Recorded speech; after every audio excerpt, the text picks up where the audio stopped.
Everyone, सभी प्यारे बच्चों का वार्म वेलकम करता हूँ YET योर इंग्लिश ट्यूटर पे। 24 जून की क्लास है द हिंदू की और फर्स्ट एडिटोरियल पढ़ने वाले हैं लिमिट एंड एक्सेस, इसका टाइटल है।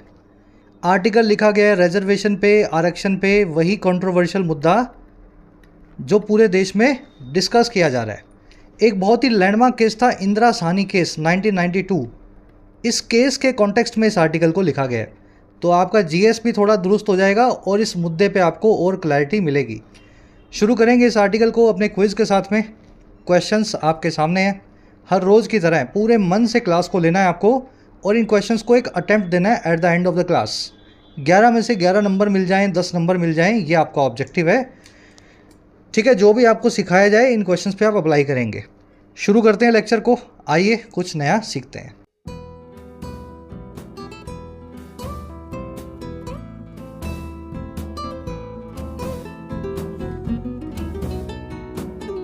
Alright, limit and access.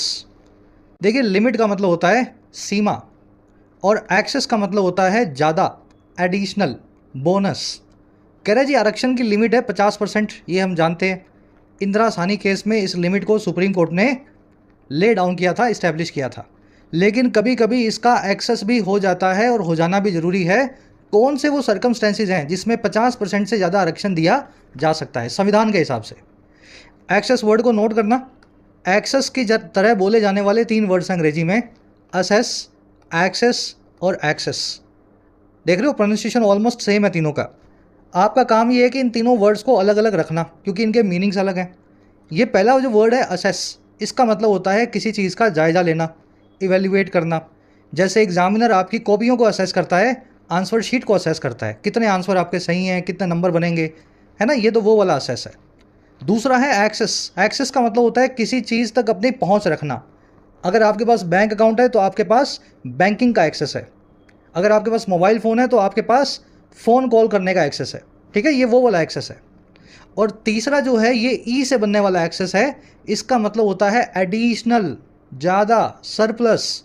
आपको भूख है 10 रोटियों की और आपके पास है 15, तो 5 रोटियां आपके पास एक्सेस हैं, एडिशनल है।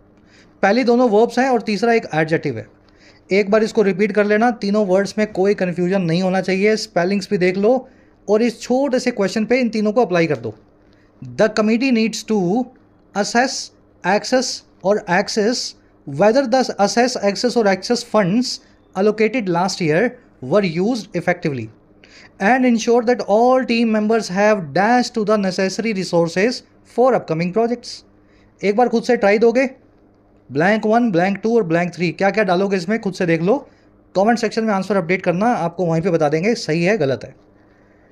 ठीक है, बढ़े आगे। चलो, ये बहुत बेसिक लेवल के कॉन्सेप्ट्स हैं भाई। अगर इनसे ही नहीं, अगर इनमें ही अगर आपको कन्फ्यूजन है तो फिर रीडिंग वीडिंग तो बहुत बाद की बात है ना। ये पहले बेसिक चीज़ों को क्लियर करो। आगे बढ़ते हैं टाइटल पैराग्राफ की तरफ।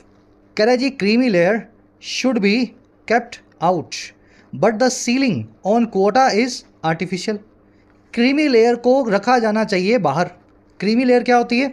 ऐसे ओबीसी के लोग जिनकी आज की डेट में तनख्वाहें जो हैं, घर की फैमिली इनकम जो है 8 लाख रुपए से ज़्यादा है, तो ऐसे लोगों को बोला जाता है क्रीमी लेयर के ओबीसी, और इनको आरक्षण नहीं मिलता है। कह रहा है जी इनको आरक्षण जो मिलने का काम है उसको केप्ट आउट रखना चाहिए, दूर रखना चाहिए। क्रीमी लेयर को आरक्षण बिल्कुल भी ना मिले, हम भी ये मानते हैं। कह रहा है लेकिन बट जो सीलिंग है 50% की मैक्सिमम लिमिट है, और किस पे? आरक्षण के कोटा पे, वो आर्टिफिशियल है, वो हमने अपने हिसाब से बनाई हुई है। ज़रूरी नहीं है सीलिंग को आपको मानना ही मानना है, 50 की जगह 55 नहीं हो सकता, ज़रूरत पड़े तो 65 भी हो जाए। तो ये सीलिंग एक आर्टिफिशियल सीलिंग है, संविधान में ये सीलिंग उस तरीके से नहीं दी गई। समझ गए? क्रीमी लेयर आप समझते होंगे, शुड बी केप्ट आउट इसकी वर्ब है। क्रीमी लेयर को आरक्षण के दायरे से बाहर रखा जाना चाहिए, बिल्कुल सही बात है। सीलिंग की वर्ब है इज़। सीलिंग का मतलब होता है किसी चीज़ की मैक्सिमम लिमिट, या इसको आप बोलते हैं छत।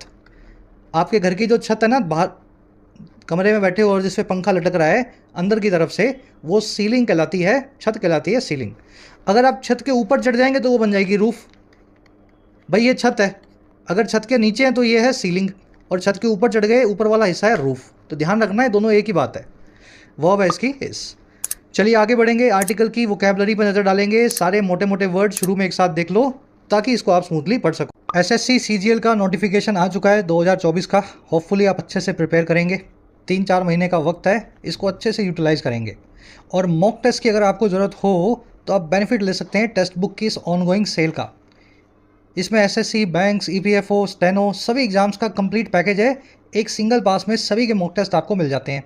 तो इसमें जैसे आपको सीजीएल के 931 मॉक टेस्ट मिलेंगे प्रीलिम्स मेंस कंबाइंड, और 254 आपको प्रीवियस ईयर पेपर्स भी मिल जाएंगे मॉक की फॉर्म में। सीजीएल को भी आप अटेम्प्ट कर सकते हैं प्रीवियस ईयर पेपर्स को। सेल का बेनिफिट लेने के लिए कमेंट सेक्शन में जाएं, आपको टेक्स्ट बुक का लिंक दिखाएगा। जो भी प्राइस आपको दिखा रहा हो उस पर कूपन लगाएं YT10। इस कूपन को लगाते ही आपका प्राइस हो जाएगा मिनिमम 466 रुपीज़ में आपको ये मॉक टेस्ट पास मिल जाएगा। प्रो पास है, प्रीवियस ईयर पेपर्स इसमें शामिल हैं। कमेंट सेक्शन में लिंक दिया गया है, जरूर से कूपन को यूज़ करें। एरोनियस पहला वर्ड है। एरोनियस थोड़ा अजीब सा लग रहा होगा बोलने में। ये वर्ड बना है एरर से। एरर समझते हैं ना आप, गलती, मिस्टेक। एरर एक नाउन है, और अगर इसकी वर्ब फॉर्म बनाएं तो इसको बोलते हैं अंग्रेजी में year.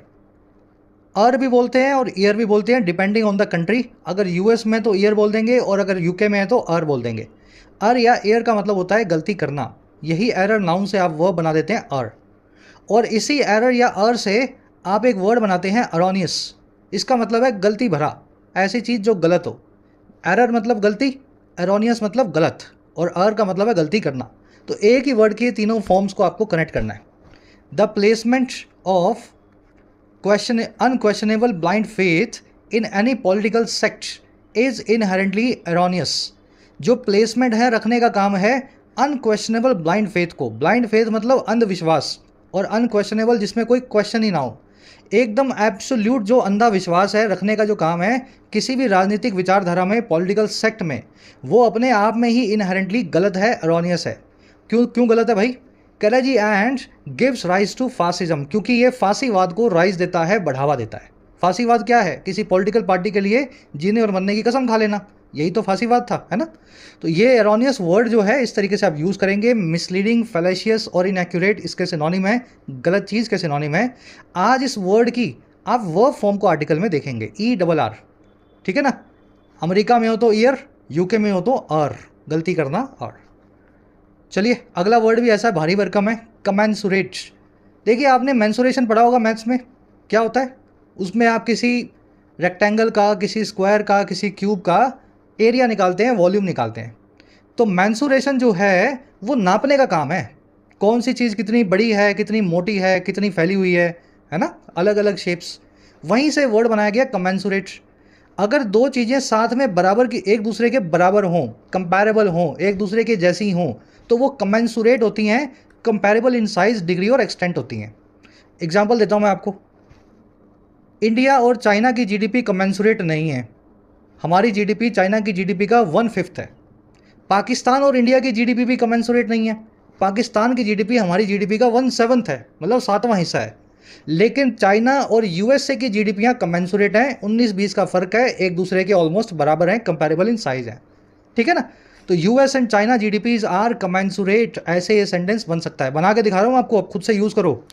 Her salary is not commensurate with her work responsibilities. उसकी सैलरी कंपेरेबल इन साइज नहीं है या डिग्री एक्सटेंट नहीं है उसकी वर्क रिस्पॉन्सिबिलिटीज़ के। या तो रिस्पॉन्सिबिलिटीज़ बहुत कम है और सैलरी बहुत ज़्यादा है, या सैलरी बहुत कम है, रिस्पॉन्सिबिलिटीज़ बहुत ज़्यादा है। इसको आप अंग्रेजी में प्रोपोर्शनेट भी बोलते हैं। दो चीज़ों के जब प्रोपोर्शन यानी अनुपात बराबर हो जाएं, ऑलमोस्ट इक्वल हो जाएं, तो वो कमेंसुरेट या प्रोपोर्शनेट कहलाती हैं। थोड़ा भारी वर्ड है, इसलिए डिटेल में समझा रहे हैं। ये वर्ड प्रोपोर्शनेट आप आर्टिकल में देखेंगे, ठीक है? अनुपातिक तौर पे बराबर, प्रोपोर्शनेट। चलिए अगला वर्ड है ईयर मार्क। जानवरों से बना हुआ वर्ड है, अच्छे समझाया हुआ आपको। जब आपको सरकार कोई भैंस दे के जाएगी ना फ्री में पालने के लिए, दूध निकालने के लिए, तो उस भैंस के गले में, कान में कुछ निशान छोड़ करके जाएगी सरकार, कोई टैग वैग लगा के जाएगी, और वो निशान आप हटा नहीं सकते हो। वो निशान इस चीज़ का इंडिकेटर है कि ये भैंस आपकी नहीं है, सरकार की है, आपको सिर्फ दी गई है पालने के लिए। जिन जानवरों को काटना होता है किसी मुर्गी फार्म में, किसी बुचर खाने में, तो वहाँ भी उस जानवरों को जिसको कटना होता है ना सुबह, उसके गले को, उसके ईयर को मार्क कर देते हैं कि ये जानवर आज कटेगा। तो ईयर मार्क वर्ब जो है ना यहीं से बनाई गई है, जानवरों से। किसी चीज़ को अलग से मार्क करके साइड में रख देना किसी पर्पज़ के लिए। जैसे भैंस को ईयर मार्क करके आपको दे दिया गया कि आप दूध निकालो, किसी बकरे को ईयर मार्क करके बूचर को दे दिया गया कि आज इसको काट दो। वैसे ही अगर सरकार कुछ पैसा वैसा अलग साइड में रख दे कि ये स्कीम में लगाएंगे, तो उस पैसे को सरकार ईयर मार्क कर देती है, ठीक है, फिर और किसी जगह उसको यूज़ नहीं कर सकती। The government has year marked 520 crore rupees for a possible third wave of the virus. सरकार ने अलग करके रख दिया है, ईयर मार्क करके रख दिया है 520 करोड़ रुपया एक तीसरी लहर के लिए इस वायरस की पैंडेमिक की। रिजर्व करना, एलोकेट करना, अप्रोप्रिएट करना, इसके सिनोनिम्स हैं। You will see this word year mark in the article today. चलिए अगला वर्ड है जेलस। इसको ओवर जेलस भी बोलते हैं। जेलस और ओवर जेलस का मतलब होता है किसी कॉज के लिए हाइपर एक्साइटेड होना। मान लीजिए किसी पॉलिटिकल पार्टी के लिए, किसी जाति या धर्म के लिए, किसी क्लास के लिए आप बहुत ज़्यादा एक्साइटेड हो जाते हैं, उसके हक में मरने मारने को तैयार हो जाते हैं, तो ये होता है जी ओवर जेलस होना, ठीक है ना, जेलस होना या ओवर जेलस होना। The new law has been accused of over jealous surveillance of the citizens. नया लॉ जो है उस पर एक्यूजेशन लगा है, उस पर आरोप लगा है कि उसमें ओवर जेलस सर्वेलेंस होती है, हाइपर एक्टिव सर्वेलेंस होती है सिटीजन्स की। एक तो नॉर्मल सर्वेलेंस, सड़क पे सीसीटीवी लगा देना, कौन गया कौन आया। एक हर गली में सीसीटीवी लगा देना, हर आदमी का फेस रिकॉग्निशन करना जैसे चाइना करता है, तो उससे आपकी पूरी हिस्ट्री सरकार के पास रहती है, आपने किस दिन क्या किया, कहाँ गए। तो ये होती है over jealous surveillance, hyper active, समझ गए ना, निगरानी। चलिए ये वर्ड भी आप आर्टिकल में जेलस या ओवर जेलस देखेंगे। लास्ट वर्ड आपके लिए नया है, स्टाइमी। स्टाइमी का हिंदी या देसी भाषा में मतलब होता है रोड़े डालना, किसी के काम में रोड़े डालना, hinder the progress of something. Financial difficulties have stymied companies growth. Financial difficulties ने, आर्थिक चुनौतियों ने रोड़े डाल के रोक दिया है कंपनी की ग्रोथ को, कंपनी के विकास को। हिंडर, ऑब्स्ट्रक्ट, इम्पीड सभी स्टाइमी के सिनोनिम है। नया वर्ड आपके लिए, you will see this word stymie in the article today. आज वोकैब हैवी थी, जब भी ऐसी वोकैब आए उसको एक बार एक्स्ट्रा रिवीजन दे दिया करो क्लास के बाद, कभी कभी तो मिलता है ऐसा मौका, है ना, नए वर्ड्स देखने का। चलिए एक समरी आपको देंगे। समरी ये है कि इंदिरा सानी केस था 1992 का, जिसमें सुप्रीम कोर्ट ने ये फैसला दिया कि रिजर्वेशन 50% से ज़्यादा नहीं हो सकता किसी भी स्टेट में या सेंटर में। मैक्सिमम लिमिट है, मैक्सिमम सीलिंग है। लेकिन बिहार में नीतीश कुमार की गवर्नमेंट ने 50% से ज़्यादा रिजर्वेशन देने का वादा कर दिया, और इस इंदिरा सानी केस की बिना पे सुप्रीम कोर्ट ने इस रिजर्वेशन को बढ़ाने का फैसला जो है उसको खारिज कर दिया है। अब बिहार में मैक्सिमम लिमिट 50% ही रहेगी जैसी पूरे देश में है। हमारा आर्टिकल कह रहा है कि ये बात बिल्कुल सही है, 50% से ज़्यादा आरक्षण नहीं हो सकता इंदिरा सानी केस के हिसाब से। लेकिन बिहार में ये मामला हुआ था जातिगत जनगणना के आधार पे, और इंदिरा सानी केस में भी ये साफ लिखा हुआ है कि स्पेशल सर्कमस्टेंसेज अगर आ जाएं, खास ज़रूरतें अगर आ जाएं, तो 50% की लिमिट को क्रॉस किया जा सकता है। तो कह रहा है अगर इंदिरा सानी केस को देखा जाए तो नीतीश कुमार का 50 का 65 या 60 करना गलत नहीं था। सुप्रीम कोर्ट को इस केस पे फिर से सुनवाई करनी चाहिए। समझ गए? एनालिटिकल टोन में लिखा हुआ आर्टिकल है, एनालाइज कर रहा है पुराने केसों को और नए कॉन्टेक्स्ट को। चलिए शुरू करते हैं। कह रहा है जी, the Patna high court judgment striking down enhanced reservation for various communities in employment and education marks yet another instance of the strict application of the 50% ceiling on total reservations by the judiciary। कह रहे जी जो Patna high court का judgement है, कौन सा judgement है जी? जो strike down कर रहा है, मार के गिरा रहा है या किसी चीज़ को कैंसिल कर रहा है। स्ट्राइक डाउन करना यानी किसी चीज़ को गिरा देना, उसको जो है समझ गए ना, हटा देना अपनी जगह से। कह रहा है पटना हाई कोर्ट का जो जजमेंट है, जिसने हिला के रख दिया है, गिरा के रख दिया है बढ़े हुए आरक्षण को अलग अलग कम्युनिटीज़ के लिए नौकरियों में और शिक्षा के क्षेत्र में, एम्प्लॉयमेंट में और एजुकेशन में। कह रहा है ये जजमेंट मार्क करती है एक और उदाहरण को, इंस्टेंस को, एग्जाम्पल को, जो है स्ट्रिक्ट एप्लीकेशंस का कड़ाई से लगाए जाने का। और किसको? 50% की सीलिंग को, मैक्सिमम लिमिट को, टोटल रिजर्वेशन पे, पूरे आरक्षण पे जुडिशरी के द्वारा।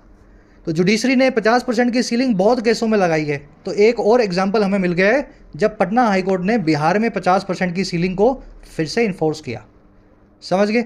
जजमेंट यानी फैसला, कोर्ट का फैसला है। वर्ब है इसकी मार्क्स, ये मार्क करती है, निशान बनती है एक और एग्जाम्पल का।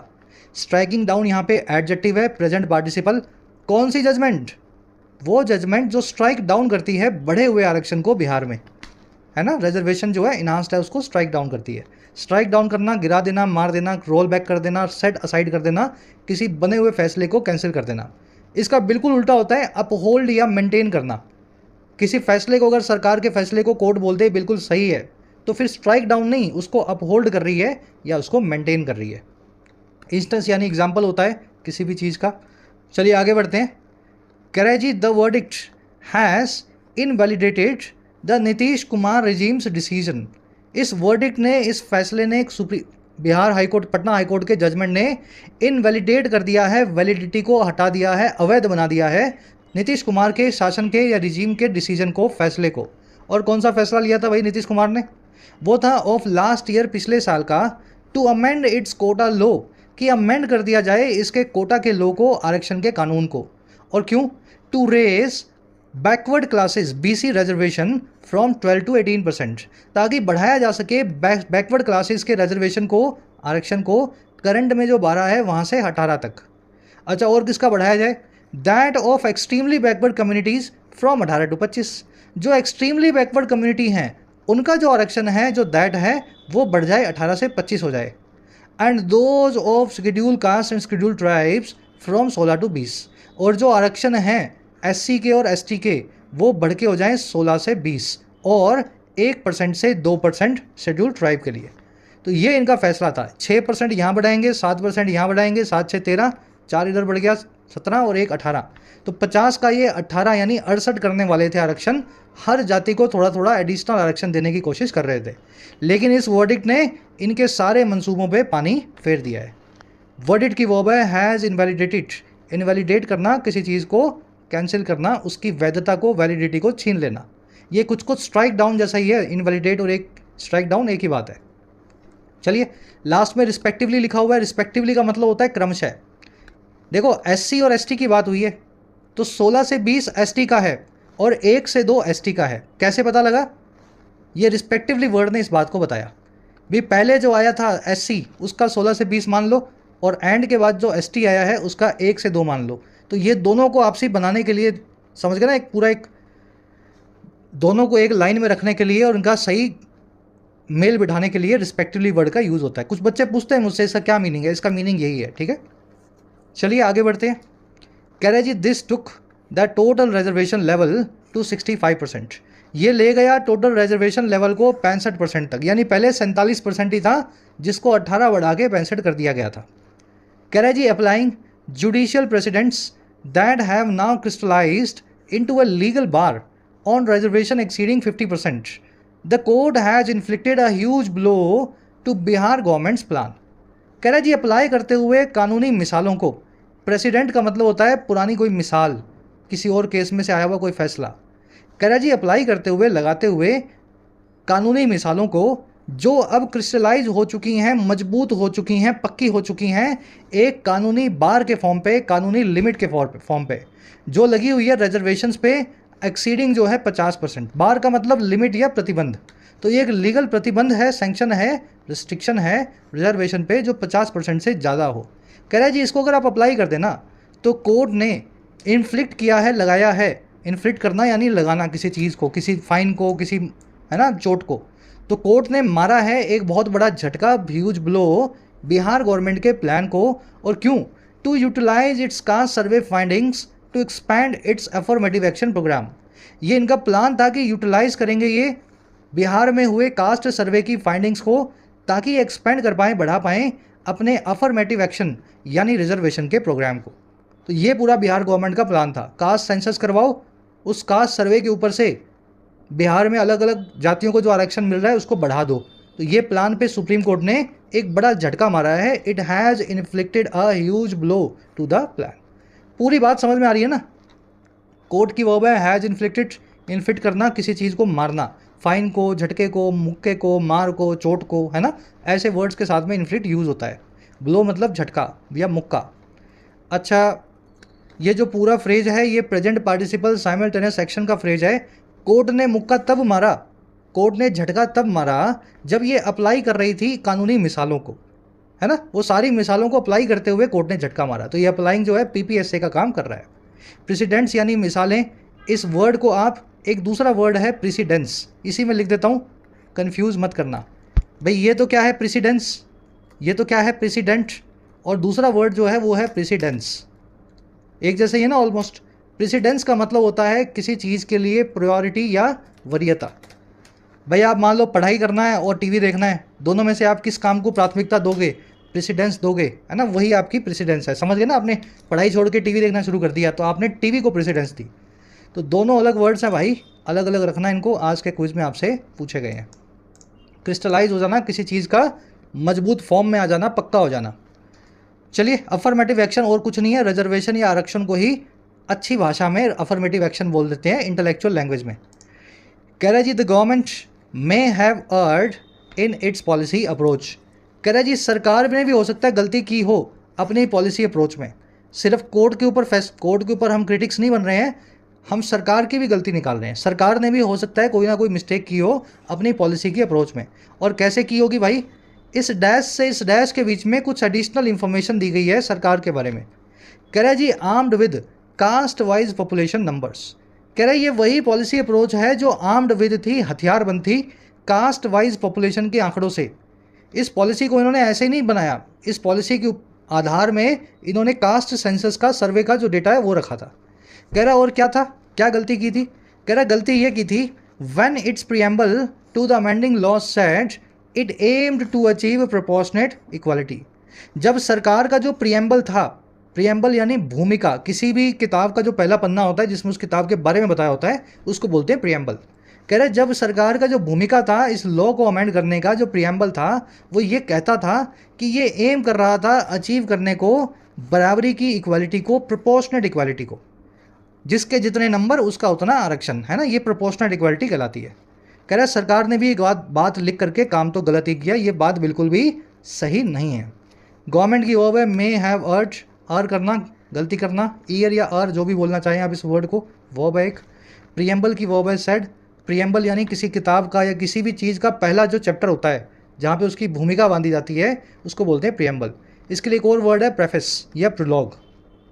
ठीक है, जो पहले आ जाए, लोग, प्रो मतलब पहले और लॉग मतलब बातचीत, वो होता है प्रोलॉग।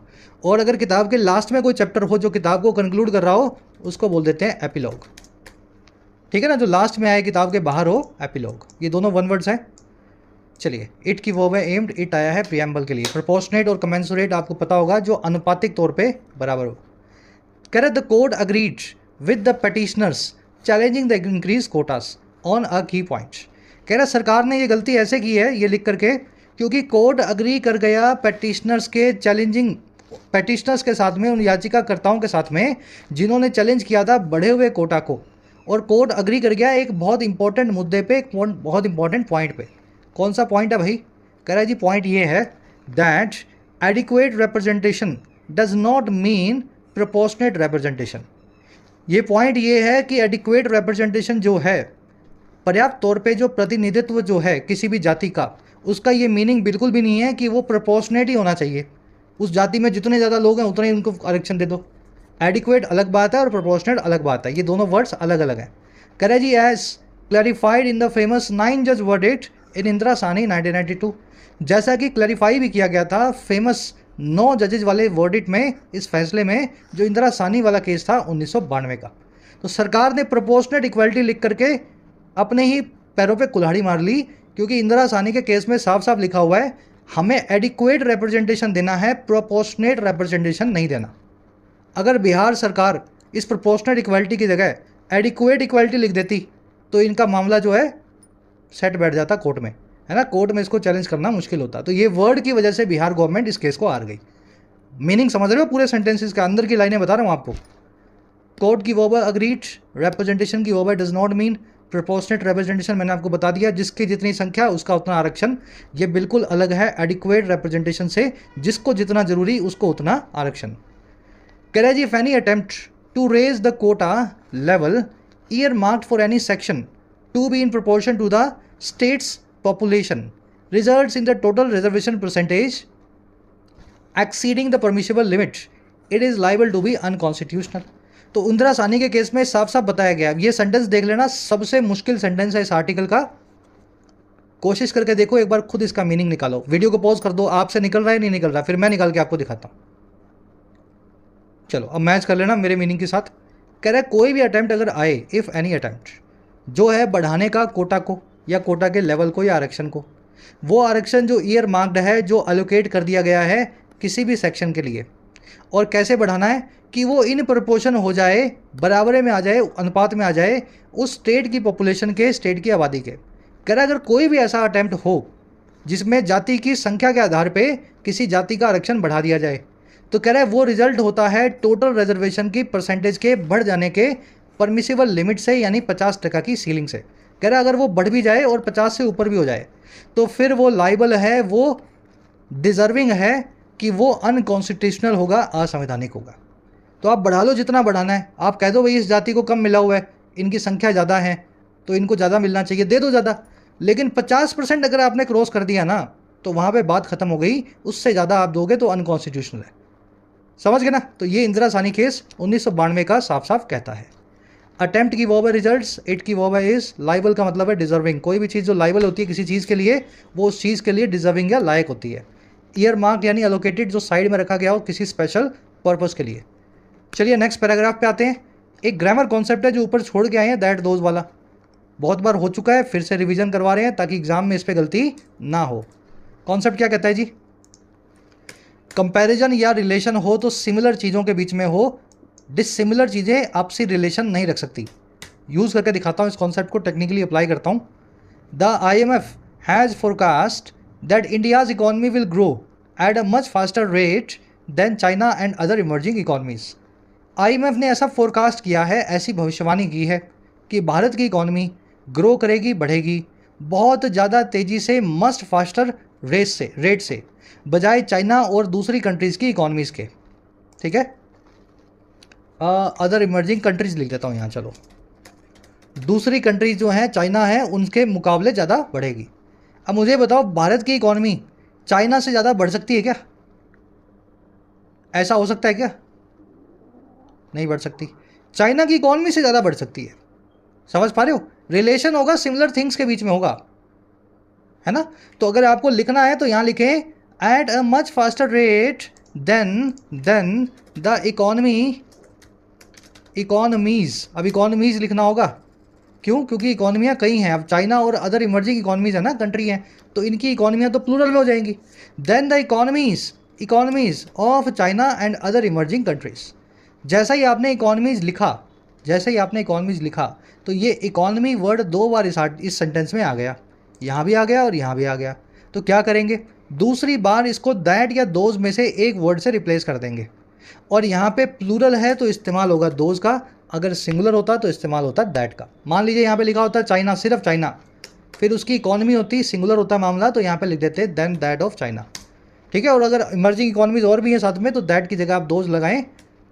सिंगुलर और प्लूरल का ध्यान आपको रखना है। तो इकॉनमी का कंपैरिजन इकॉनमी से होगा दैट और दोज के सहारे। बस यही कॉन्सेप्ट है। These findings are consistent with previous studies. ये फाइंडिंग्स जो हैं कंसिस्टेंट हैं, बिल्कुल सही हैं, बराबर हैं प्रीवियस स्टडीज़ के। भाई प्रीवियस स्टडीज़ के बराबर नहीं है, प्रीवियस स्टडीज़ की फाइंडिंग्स के बराबर हैं। तो are inconsistent with the findings of previous studies कई सारी हैं तो फाइंडिंग्स भी कई सारी होंगी, दोनों को बराबर रखो। और फाइंडिंग 2 बार आ रहा है तो फिर दूसरी बार इसको निकाल दो और इसकी जगह डाल दो दोज। ठीक है, अगर स्टडी एक ही होती, प्रीवियसली डन स्टडी होती, तो फिर यहाँ पे दैट भी लिख सकते थे क्योंकि उसकी फाइंडिंग एक भी हो सकती थी। चलो next sentence, the constitution of India is modelled upon England and Canada. Constitution जो है भारत का वो मॉडल्ड है कनाडा और इंग्लैंड पे। अरे कनाडा इंग्लैंड पे नहीं है, कनाडा इंग्लैंड के कॉन्स्टिट्यूशन पे है। तो is modelled upon the constitutions of Canada and England. दूसरी बार लिख रहे हो तो कॉन्स्टिट्यूशन वर्ड को ना लिखें, प्लूरल है तो दोज लगा दे, सिंगुलर होता तो दैट लगा देते। तो ये कॉन्सेप्ट है। हमेशा देन आए ज़रूरी नहीं है, रिलेशन बनना चाहिए, बराबरी की चीज़ों का बनेगा, देन के बिना भी बनाना कभी कभी आपको पड़ सकता है। ठीक है, इस सेंटेंस में देन तो नहीं आ रहा, इसमें देन तो नहीं आ रहा, फिर भी दैट दोज का इस्तेमाल आपको करना होगा। चलिए कॉन्सेप्ट आपने सीख लिया, एक क्वेश्चन आपको दे रहे हैं, इस पर इसको अप्लाई करना है। The job growth in technology sector is now on par with the financial industry, although the average salaries have yet to catch up with healthcare professionals। ठीक है, आंखें बंद कर लो एक बार, मैंने कुछ सही किया इसमें। चलो इस सेंटेंस को अटेम्प्ट देना है, इसमें 2 एरर्स मिलेंगी आपको। दोनों एरर्स को डालना कमेंट्स में, सही गलत आपको वहाँ रिप्लाई करके बताएंगे।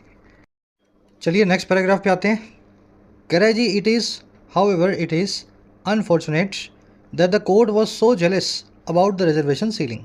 कह रहे लेकिन ये बात बड़ी अनफॉर्चुनेट है, दुर्भाग्यवश है कि ये जो कोर्ट है ये बहुत जेलस थी, बहुत ज़्यादा एंथुजियास्टिक थी, हाइपर एक्साइटेड थी रिजर्वेशन की सीलिंग को लेकर के, 50% की मैक्सिमम लिमिट को लेकर के।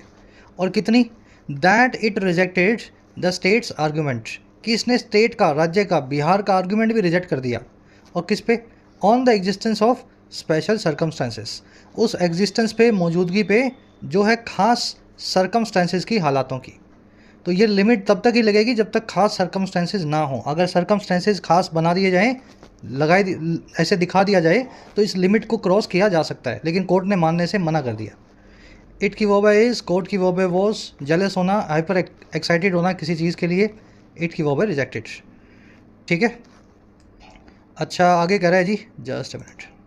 कह रहा है जी, Indira Sawhney did allow the court ceiling to be exceeded in extraordinary situations. जो इंदिरा सानी का केस है, इंदिरा सानी जो लिखा हुआ है ना यहाँ पे, इंदिरा सानी इस इंसान की बात नहीं हो रही है, बात हो रही है इंदिरा सानी केस की। कह रहा है इस केस ने अलाउ किया था इस कोटा की सीलिंग को एक्सीड किए जाने को, या इसके आगे पार जाने को 50% के एक्स्ट्रॉर्डनरी सिचुएशंस में, खास हालातों में। कैसे, कह रहा है जी, it suggested that the population living in remote और फार फ्लंग एरियाज में require to be treated in different way. इसमें यह सजेस्ट किया गया था कि वो लोग जो रहते हैं रिमोट और फार फ्लंग एरियाज़ में, एकदम जंगल में, एकदम अंदर ही अंदर कहीं पे जहाँ कुछ ज़्यादा फैसिलिटीज़ नहीं है, ऐसे एरियाज़ में जो लोग रहते हैं उनको ज़रूरत हो सकती है कि ट्रीट किया जाए एक अलग तरीके से, डिफरेंट वे में। ऐसा इसमें इंदिरा सानी जो है जजमेंट में लिखा गया है। इट की वर्ब है सजेस्टेड, पॉपुलेशन की वर्ब है मे रिक्वायर। रिमोट और फार फ्लंग एरियाज़ के लिए कौन सा वन वर्ड है अपने पास, याद है सभी को, लिख दूँ यहाँ, अब तो याद आ गया होगा, हिंटरलैंड। ठीक है ना, एकदम अंदर का इलाका जहाँ पे कोई ना बिजली है, ना पानी है, ना कोई सड़क है ना, इस तरह के एरिया को बोलते हैं हिंटरलैंड। कह रहा जी, the court seems to have taken that geographical remoteness is the only special situation. Court ऐसा दिखाई देता है कि वो ले चुका है, कोर्ट ऐसा सीम करता है कि वो मान चुका है इस जोग्राफिकल रिमोटनेस को, इस भौगोलिक जो है अंदर के इलाकों के रिमोटनेस को, यही सिर्फ स्पेशल सिचुएशन है, खास हालात हैं, to justify an enhance quota, और जस्टिफाई करने के लिए एक एनहांस या बढ़े हुए कोटा को। कह रहा and denied the benefit to Bihar, और इसने डिनाई कर दिया सारे बेनिफिट को बिहार के लिए। तो ये जो स्पेशल सर्कमस्टांसेस के लिए रिमोटनेस लिखा हुआ है, रिमोट एरिया में रहने वाली पॉपुलेशन, ये सिर्फ अकेला ही एक पैमाना नहीं है, कोई और भी स्पेशल सर्कमस्टेंस हो सकता है, लेकिन कोर्ट ऐसा दिखाई देता है कि सिर्फ इसी को इसने कसौटी मान लिया है, रिमोट इलाके में ही मैं 50% से ज़्यादा अलाउ करेंगे, है ना। कोर्ट की वर्ब है seems to have taken, perfect infinitive है, ऑलरेडी आपको करवाया था परसों की क्लास में। रिमोटनेस की वर्ब है इज, और दूसरी वर्ब है कोर्ट की डिनाइड। कह रहा है it is difficult to believe that a state which is backward in most parameters of human and social development should be denied the use of its executive or legislative power to expand its social justice program। कह रहा है बड़ा मुश्किल है मानना, it is difficult to believe, कि एक state जो है, एक राज्य जो है, बिहार जो है, जो कि बैकवर्ड है, पिछड़ा हुआ है ज़्यादातर पैमानों में, पैरामीटर्स में, एस्पेक्ट्स में, और पैमाने हैं ह्यूमन और सोशल डेवलपमेंट के, इंडिविजुअल और समाज के विकास के। कह रहा है ऐसा एक स्टेट बिहार जैसा जो हर चीज़ में पिछड़ा हुआ स्टेट है, कह रहा है बड़ी मुश्किल बात है मानना कि इसको डिनाई किया जाए, the state should be denied, इसको मना किया जाए। और किस चीज़ को, कि ये यूज़ कर सकें अपनी एग्जीक्यूटिव और लेजिस्लेटिव पावर को, अपनी कानून बनाने की और कानून को इन्फोर्स करने की ताकतों को। और क्यों, ताकि एक्सपेंड कर सके, बढ़ा सके अपने सोशल जस्टिस प्रोग्राम को। तो बिहार में तो ये चीज़ हो ही सकती थी, इतना पिछड़ा प्रदेश है, माना नहीं जा सकता कि कोर्ट ने बिहार में भी कोटा को बढ़ाने से मना कर दिया। इट की वर्ब है इज, स्टेट की वर्ब है इज, स्टेट की वर्ब है शुड बी डिनाइड, है ना, विच आया स्टेट के लिए, विच की वर्ब है इज। पैरामीटर यानी पैमाना, किसी चीज़ की कसौटी। कह रहा है the court surely saw merit in the argument that there was no in depth study before enhanced reservation was implemented. Court ने ज़रूर ही देखा होगा मेरिट को, रिक्वायरमेंट को, या डिजर्विंगनेस को मेरिट का मतलब होता है किसी चीज़ के अंदर का दम जो होता है, कितनी वर्दीनेस है, कितनी वैल्यू है ना। कह रहा कोर्ट ने ज़रूर ही देखा होगा वैल्यू को, मेरिट को, इस आर्ग्यूमेंट में भी कि कोई भी इन डेप्थ स्टडी हुई नहीं थी इससे पहले कि बढ़ा हुआ रिजर्वेशन जो है इम्प्लीमेंट किया जाता। मतलब बिहार गवर्नमेंट ने पहले रिजर्वेशन को बढ़ाया और फिर कास्ट वाला जो है सेंसस करवाया, उल्टा काम कर दिया ना। तो कोर्ट ने इस आर्गूमेंट को भी ठीक से पहचाना और इसको समझा। कोर्ट की वर्ब है सो, स्टडी की वर्ब है वॉज, रिजर्वेशन की वर्ब है वॉज इम्प्लीमेंटेड। कह रहा this raise is the question whether the survey was indeed quite exhaustive when it gave a caste wise breakup of the population and their economic conditions. कह रहा है ये चीज़ खड़ा करती है सवालों को, इस क्वेश्चन को, हाँ या ना, कि ये सर्वे क्या वास्तव में था, weather the survey was Indeed यानी वास्तव में, रियल में, क्वाइट एग्जॉस्टिव, बहुत ज़्यादा एग्जॉस्टिव या डिटेल्ड। ये सवाल भी अब पैदा हो गया कि ये सर्वे से पहले ही कोर्ट ने सब कर दिया था, सरकार ने आरक्षण बढ़ा दिया था, तो सर्वे आने के बाद क्या हम कह सकते हैं कि सर्वे बड़ा एग्जॉस्टिव है, डिटेल्ड है? और कब? जब इसने दे दिया कास्ट वाइज ब्रेकअप को बिहार की पॉपुलेशन का और उनकी इकोनॉमिक कंडीशन का। चलिए, दिस की वर्ब है रेजिस, सर्वे की वर्ब है वॉज, इंडीड मतलब रियली, इट आया सर्वे के लिए, गेव का मतलब, गेव इसकी वर्ब है, एग्जॉस्टिव यानी detailed, comprehensive. While there may be a case for pruning the BC और EBC list based on the progress made over the last few decades. कह रहे हैं जहाँ एक ये वाला केस ज़रूर है, इस वाली बात को हम ज़रूर मानते हैं। When there is a case यानी किसी बात को आप कंसीडर कर रहे हैं। कह रहे हैं जहाँ इस चीज़ को हम ज़रूर कंसीडर करते हैं, एक केस तो बनता ही है काट छांट का, प्रूनिंग का, साफ सफाई का, बीसी और ओबीसी की लिस्ट में, बैकवर्ड और other backward, economically backward class की लिस्ट में, जो आधारित होगी, बेस्ड होगी प्रोग्रेस के ऊपर जो इन लोगों ने पिछले कई डेकेड्स में की है, 20-30-40 सालों में की है। तो ये बात हम मानते हैं कि इनकी लिस्ट में काट छांट होनी चाहिए। कह रहा है जी वहीं पे हुआ क्या? हुआ ये कि it might not be just to stymie every attempt to enhance the numerical representation of historically deprived sections on the ground that it exceeds the quota ceiling. कह रहा है लेकिन इसको नहीं होना चाहिए स्टाइमी करने के लिए, रोड़ा डालने के लिए, हर उस कोशिश में, अटेम्प्ट में जो है बढ़ाने की संख्यात्मक प्रतिनिधित्व को, आरक्षण को, कोटा को, जो है ऐतिहासिक तौर पे वंचित समाजों का, सेक्शंस का, कम्युनिटीज़ का, इस आधार पे कि फिर इससे कोटा एक्सीड हो जाता है, 50% से ज़्यादा बढ़ जाता है। तो ईसी ओबीसी आप ज़रूर से इनकी लिस्ट को देखो, जिन्होंने पैसा वैसा कमा लिया है, सामाजिक व्यवस्था सही हो गई है, उनको निकाल दो। ये बात तो हम मानते हैं, लेकिन इस बहाने को इस तरीके से मत यूज़ करो कि आप रोड़ा डाल सको हर उस कोशिश में जिससे इस ईसी और ओबीसी का या बीसी ओबीसी का, ईबीसी का आप आरक्षण बढ़ाने का सोच रहे हो, और ये बहाना लगा दो हर बार कि इससे 50% बढ़ रहा है। नहीं बढ़ रहा। अगर बढ़ भी रहा है तो बिहार एक स्पेशल सर्कमस्टांसिस वाला पिछड़ा हुआ प्रदेश है। सरकार अगर कोई लॉजिक दे तो यहाँ पे बढ़ाया भी जा सकता है लॉजिकली। केस की वर्ब है मे बी, इट की वर्ब है माइट बी। स्टाइमी यानी रोड़े डालना, प्रून करना यानी काट छांट करना। जैसे वो माली करता है ना झाड़ियों को, काट छांट करके जो उधर उधर के जो समझ गए ना खराब पत्ते हैं वो उतार देता है, इसी को बोलते हैं प्रूनिंग। वैसे बीसी ईबीसी में से भी कुछ जातियों को बाहर निकाल देना चाहिए जिन्होंने तरक्की कर ली है। न्यूमेरिकल यानी संख्यात्मक, डिप्राइव्ड यानी वंचित। डिप्राइव्ड और डिवॉइड एक ही बात है, किसी चीज़ से वंचित होना। अगर वो चीज़ भी आपको बतानी हो तो ऑफ लगा के बताएं, deprived of education, devoid of opportunities. तो यहाँ पे वो चीज़ लिखी नहीं हुई थी तो इसने ऑफ का इस्तेमाल नहीं किया, सिर्फ वंचित की बात कर रहा है। आर्टिकल आज का अच्छा था, हैवी था, है ना। चलिए अब शुरू करते हैं अपने क्विज़ को। थोड़ा आपको पढ़ने में दिक्कत आई होगी, मज़ा भी आया होगा, लेकिन ऐसे आर्टिकल जब तक पढ़ोगे नहीं, इस लेवल की रीडिंग को कभी कर ही नहीं पाओगे। पहला क्वेश्चन आपसे ये पूछ रहा है जी, प्रोपोर्शनेट इक्वालिटी जो इस आर्टिकल में टर्म यूज़ हुई थी बिहार के कॉन्टेक्स्ट में, तो ये क्या इम्प्लाई करती है? ये प्रोपोर्शनेट इक्वालिटी अगर मैं समझना चाहूँ आपसे और आप मुझे आसान भाषा में, देसी भाषा में समझाना चाहें, तो वो किस चीज़ की बात करने वाली टर्म है?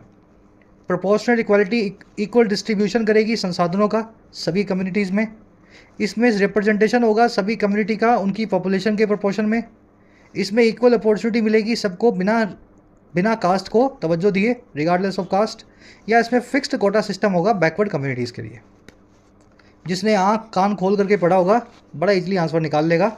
प्रोपोर्शनल इक्वालिटी कर रहा है कि प्रोपोर्शन ऑफ पॉपुलेशन के हिसाब से इक्वालिटी मिले, जिसकी संख्या ज़्यादा उसका आरक्षण ज़्यादा। तो बी आपका आंसर बनेगा इस केस में, ठीक है ना। बाकी सब इधर उधर की बातें हैं, कहीं लिखा भी नहीं हुआ इन बातों को। ए सी और डी जो है फैक्चुअली इनकरेक्ट है।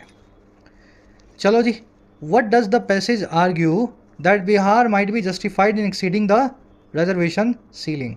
कौन सा आर्ग्यूमेंट इस पैसेज में दिया गया है जिसके आधार पे बिहार में रिजर्वेशन की सीलिंग को बढ़ाना जस्टिफाइड हो सकता है? कौन सा बहाना इस आर्टिकल में बताया गया कि बिहार में 50% बढ़ जाए तो कोई बात नहीं?